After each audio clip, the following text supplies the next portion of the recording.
केंद्रीय शिक्षा राज्य एवं कौशल विकास मंत्री जयंत चौधरी ने सोमवार को आईटीआई करौंदी स्थित स्किल इंडिया इंटरनेशनल सेंटर का निरीक्षण किया। इस दौरान संस्थान में व्यवस्थाओं और ट्रेनिंग का तरीका देखा। उन्होंने कहा कि पूर्वांचल में अपार संभावनाएं हैं। सरकार एआई के क्षेत्र में क्रांतिकारी कदम उठाने जा रही है।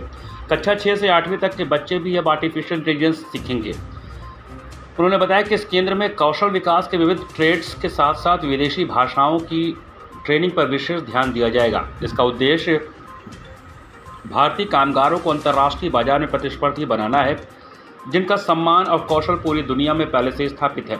ग्रामीण क्षेत्रों में कौशल विकास को बढ़ावा देने के लिए जन शिक्षण संस्थान सक्रिय हैं, जबकि एमएसएमई और परंपरागत उद्योगों को मजबूत करने के लिए आईटीआई के ढांचे में सुधार की पहल शुरू हो चुकी है।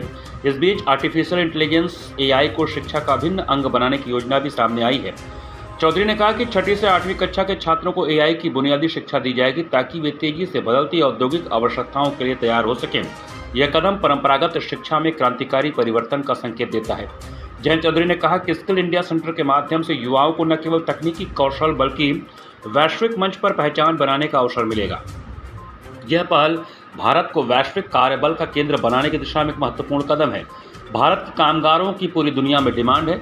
सभी देश भारतीय कामगारों की प्रतिभा का लोहा मानते हैं। कार्यक्रम में पहुंचे डॉक्टर अनुराग सिंह ने कहा कि वाराणसी में राष्ट्रीय लोकदल का कार्यक्रम था, जो काशी से होकर सोनभद्र तक जाएगा। कार्यक्रम में जयंत सिंह और रविंद्र सिंह का भव्य स्वागत किया गया। कार्यक्रम का मुख्य उद्देश्य कार्यकर्ताओं को एकजुट करना था, लोगों को पार्टी के विषय में बताना था। आईटीआई स्कीम जो बजट में अनाउंस हुई थी, उसको कैबिनेट में मंजूर है। 60,000 करोड़ का निवेश होना है। इसमें राज्य सरकारों की बड़ी भूमिका है। इसमें उद्योग जगत को भी हमें साथ लाना है। जो एमएसएमई हैं, जो छोटे यूनिट जा सकते हैं, जो परंपरागत उद्योग है, उनका ख्याल रखते हुए जो नई इंडस्ट्री के क्लस्टर आए हैं, उनके साथ मैप करके और आईटीआई के गवर्नेंस, आईटीआई में इंस्ट्रक्टर्स बेहतर हों, अच्छी शिक्षा पद्धति हो, ढांचा भी सुधार हो, ताकि जो बाहर बच्चे वहाँ आईटीआई में आना चाहते हैं, उनको लगना चाहिए कि हम एक अच्छे इंस्टीट्यूशन में पढ़ाई कर रहे हैं, और आगे उनको एम्प्लॉयमेंट, उनकी मेंटरिंग, पूरी देखभाल इन संस्थाओं के माध्यम से हो। देश में 1000 ऐसे आईटीआई को अपग्रेड करना है। हब एंड स्पोक मॉडल में इसको हम क्रियान्वित करेंगे।